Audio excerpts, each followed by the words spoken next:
Hi everyone, it's Karen here and welcome to the Prima Marketing Facebook page where I'm doing a live show today where I'm creating an altered vinyl record or as Sharon calls it, a vinyl. She says it's a cool thing to call it a vinyl now, and my dad used to have, oh sorry, let me refresh that. My dad has a huge collection of these and they're very precious to him and he still listens to it until today. He loves them. But these I did not get from my dad because he would not be happy if I grabbed a bunch from him. I actually did a class recently at Paper Lane Studios, which is a store near me. This was the original one that I created. This is a old picture of my son. It's kind of in the fall. The class was in the fall, but today I'm going to use other colors to make it a little bit different. And this is the one I created during the class, and this is a picture of my daughter with her horse, and I just chose different colors. The techniques are the same, it's just the way you like to decorate them and stuff. So every person did it differently, and I really love how nicely everybody's project came out. So today I'm going to recreate this because I do not have a video for this one, so I'm going to recreate this one on a new vinyl, and I'm going to use different colors. Similar textures, but different colors and different elements and a different picture altogether. So thank you so much for joining us, and let's get started. Now, the vinyl records I actually got them for $1 at a flea market. And I mean, this one is actually pretty nice, but the other ones were pretty scratched up. So I didn't care that I was using them, and I thought it's a really good base or substrate for any type of project. The first thing I want to do is that I want to give it a coat of black gesso. I also want to cover this area, and I love creating things that are circular. Things are very in style now, like things like altered hoops, like embroidery hoops or vinyls or anything circular is really in right now, and it's almost like creating a scrapbook project on a different type of substrate. So I am going to take some black gesso. You can use the heavy black gesso, covers really well. This is one that I have from a set, but it also comes in the big jars, of course, like you've seen before. And I'm just going to cover this, really give it a really nice light coat. The heavy gesso is so heavy that it actually gives a first amazing coat. So you don't have to put a lot of gesso. I just want to put a light coat on this to just cover things. I want to make sure that I add the gesso because the vinyl, because it's made out of kind of like a plastic or vinyl, is very smooth and it's supposed to be smooth, so that way the needle can play on it. However, for the mixed media purposes, you don't want it to be so smooth because things will rub off it. So the gesso acts as a great primer for the disc. Not disc, what do we call it? Vinyl. Okay, there we go. That's easy enough. And I'm going to heat set this. So now I'm going to add some texture in the background using a stencil. This is one of the new stencils from Prima. I want to have it this way. Now the question is, what colors do I want to use? So this is the picture I'm going to be using. I want to show you because now I'm kind of designing it on its own. So I'm going to use this picture of my family and I'm going to frame it into this really nice Prima resin frame. And this is a picture at the beach. We were all wearing blue. So I actually brought two colors. I brought the red and I brought the blue color. This one is called Mystic Turquoise and this one is Fire Ruby. And the reason why I'm taking these two, you might think they're two odd colors to use together, but I'm actually using today, which I didn't use in the other ones, I'm using the new Midnight Garden collection. It's such a pretty collection and it has beautiful deep colors. So I was going to use it for that. And I think I'm going to use the deep ruby, the Fire Ruby first. These pastes are really great. And this is actually my second Fire Ruby one. It is just gorgeous, so I use it a lot. I'm going to create some texture in the background.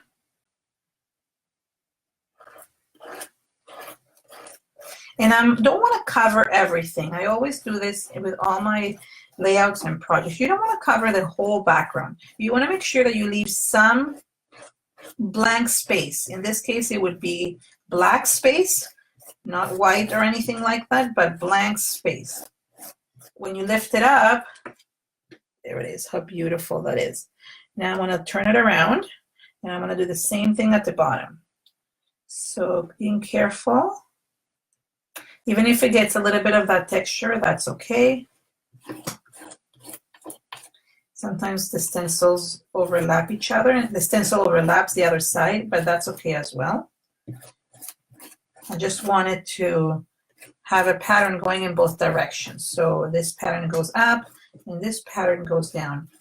The longest part of the pattern is in the center of my circle, or in the center of my focal point. So even if, let's say, you don't want to put this in the center, the picture in the center, you can have it longer where your focal point is, because once you put flowers and embellishments and so many different things, what happens is that it gets covered. So it's really important to have the actual area where the focal point is. It's good to have that very longer, like to have a longer pattern.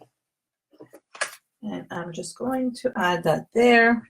I don't know if that came out too nicely. I'm just carefully going to add some more texture, and I want to add some more on this side as well. I love these pastes. Okay, so I mean, I messed it up a little bit, and that's okay. I can like kind of match it up a little bit. So if you mess up, don't worry about it. Just match it up. That's okay. It will be part of the texture. Okay, so I'm going to heat set this part as well. Okay, so I am, oh, perfect. Look, it's dry already. Yay. All right, so now in this other one, I'm debating whether or not to add a little bit of this color as well with a different stencil. I'll tell you why, because I want to include both colors into it. So I'm just going to do it just because. And I love this stencil. This is the old Manuscript, I think it's called, also by Finnabair. And I am going to add it in certain areas only, just a little bit. So you're getting some extra stuff here.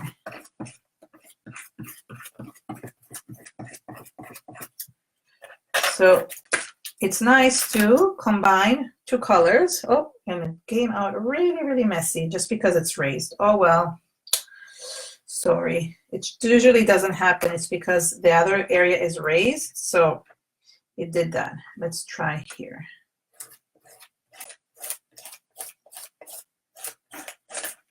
Oh, that came out better.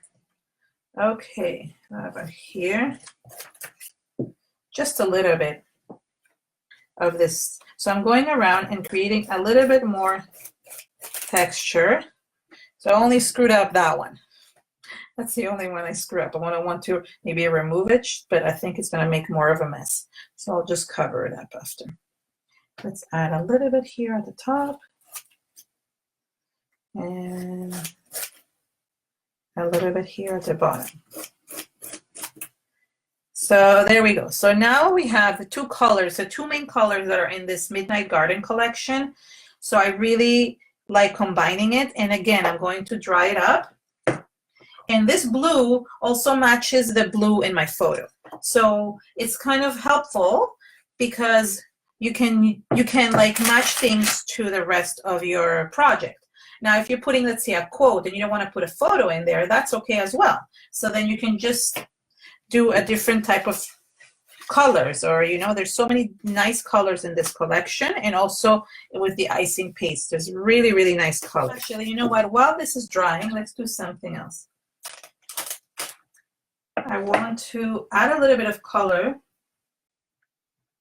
to this, and I think I'm going to use this one. This is the red wine color. It's very similar to the Fire Ruby. And what I'm going to use, this is the acrylic paint from Prima, and I'm going to paint this frame a little bit. I'm going to add, because it's too white,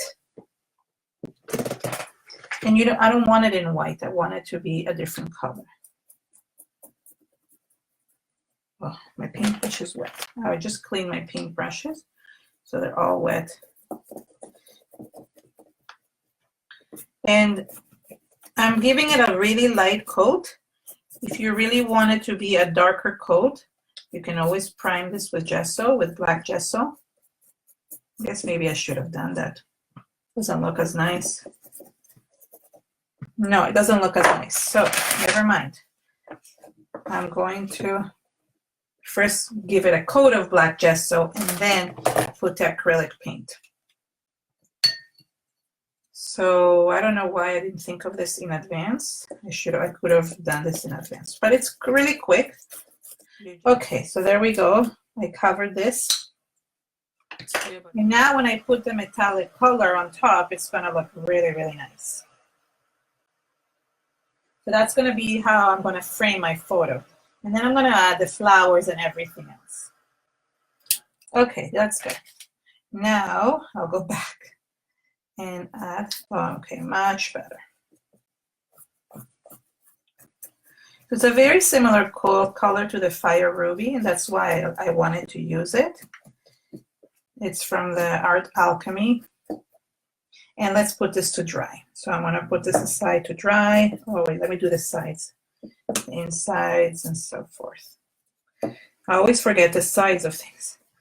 I'm doing the inside and then forget the side. Okay, so there we go. I'm gonna put this to dry over here and clean up my desk. Okay, another thing I wanna do is I want to add a little bit of, a few splashes of blue as well. So this is mica color. This is the blue mica.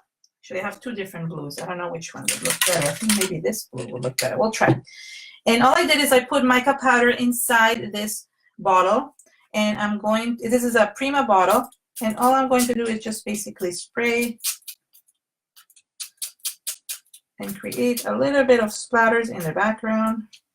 Then when we dry them up, they look blue. And I like the distressed look of this. Okay, this is a better blue. And if you don't want to, if you're scared of doing the spray, you can always open it up and splatter it. But I prefer spraying. Okay, now we're gonna set up everything, which is the photo. You know what? I'm gonna add some splatters to this as well.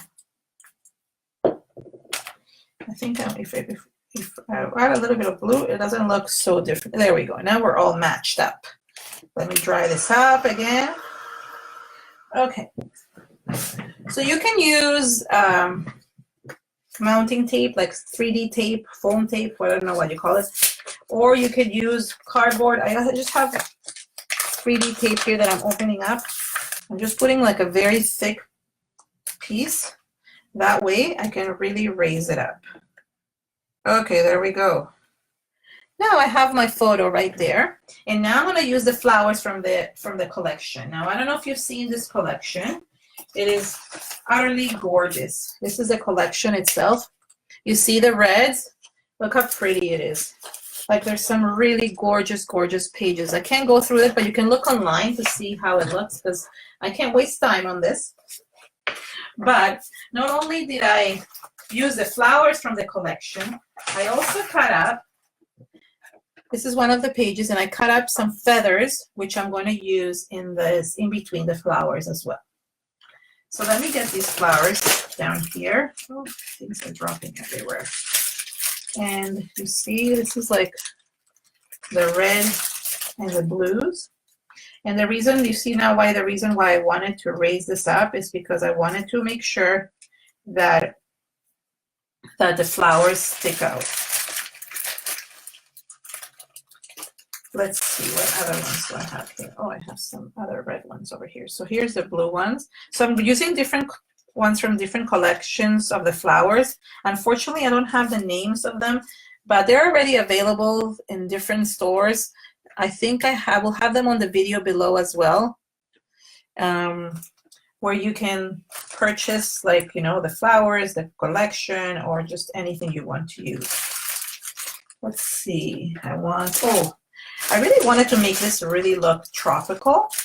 And these actually come with one of the sets of the flowers. So I'm going to be adding a little bit of green onto this. Let's see if that works out well. Oops.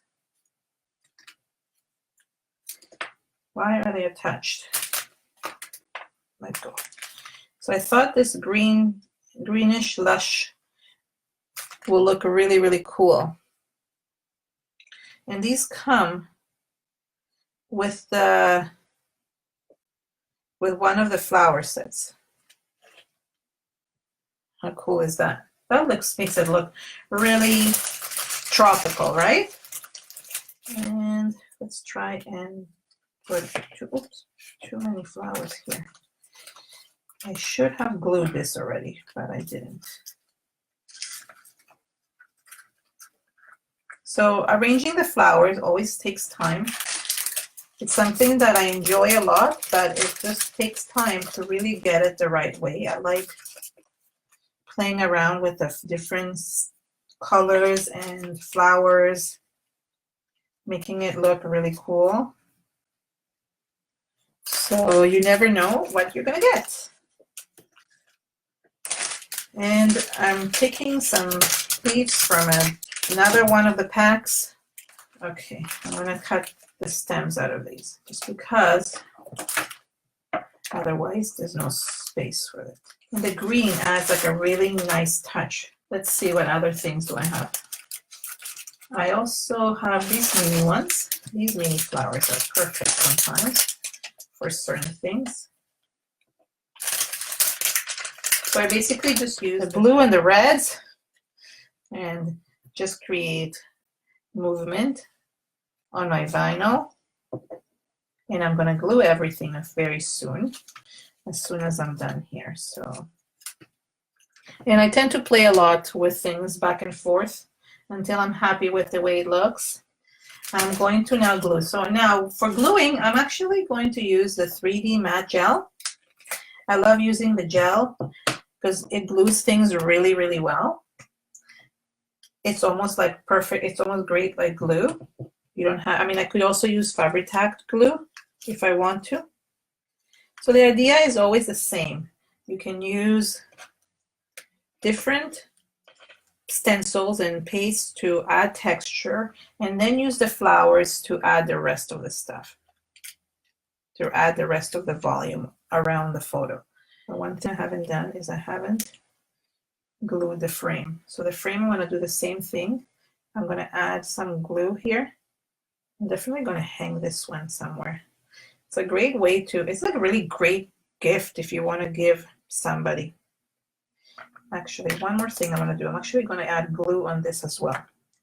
That way it will get stuck pretty well to the background.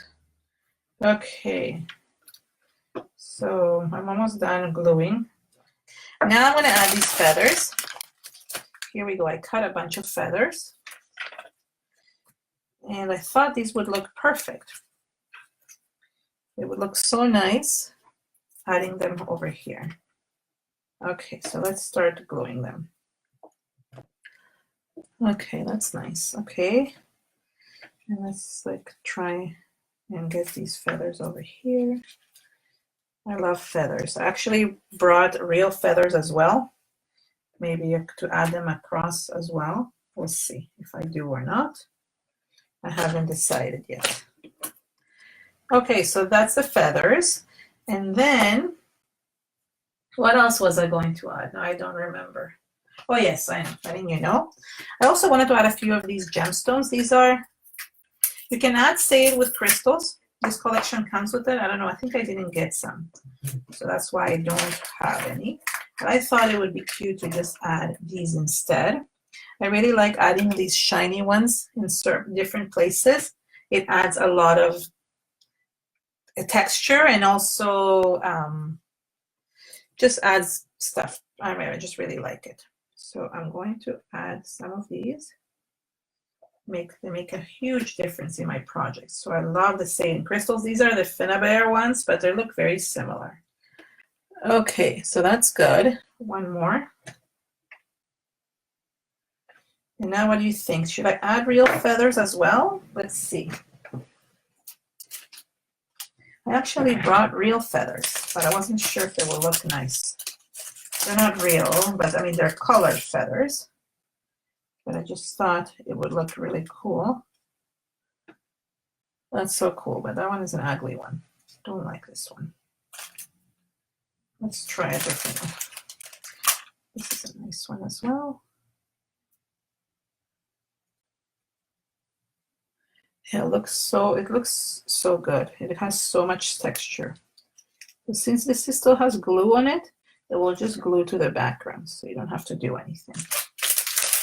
Now I always get these feathers and they go everywhere. Drives me nuts. So these are like just from the dollar store. And what I did, another thing is this thing that says family. I'm going to put it as a title for my thing. It's a metal piece. I think it's from Michael's. The last thing you can do also, I'm not going to do it now, but you can take your crocodile or any type of hole puncher and carefully, not too strong, hole punch a hole at the top of the vinyl. That way you can use it. You can even hang it as an ornament. If you get those smaller vinyls, the ones for the smaller records, you could easily use it as an ornament. So that would look really, really cool. All right, hold on. Let me glue this one. Now, oops. I really want to add some gold. Am I crazy that I want to add gold to something? Okay, so I actually got a little bit of gold. This is mica powder as well, inside with water. And I just want to add a little bit of gold in certain areas. I think it's because it already has some gold. Just adds a little bit of flair. I find gold, it really helps with everything. Oh yeah, I like that. Too much here. And a little bit up down here. Okay, hold on 1 second. I'm putting some on my finger.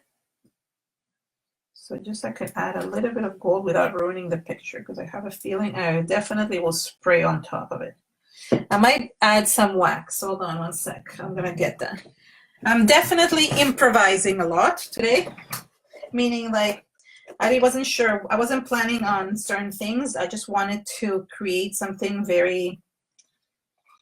that looks like this, the way you see it. And it's very different than the other one.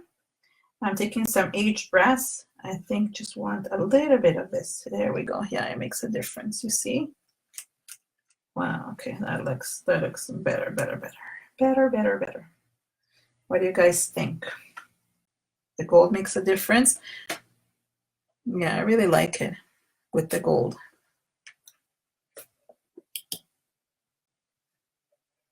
Okay, so I'm just going to, use the gold. Look at that. I'm going to make a circle around. I'm going to actually, these waxes are like the best. So I want to show you like what I meant by making a hole in it. So I hole punch this one up here, and then that way I can hang it on top. Oops, and then, okay, not with this string we just came off, but any string that actually holds.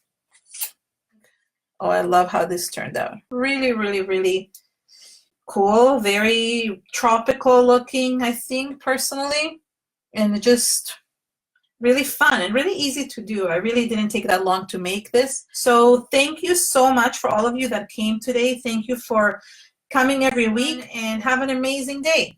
Thanks so much, and bye.